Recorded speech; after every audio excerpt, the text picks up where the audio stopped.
Easy. Let's talk about where's that?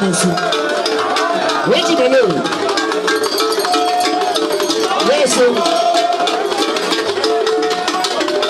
Check out the plan. Come on, jump. Open our match and look around. Open our match and look around. Which is open our match and look around. Open your battle and all around when you say,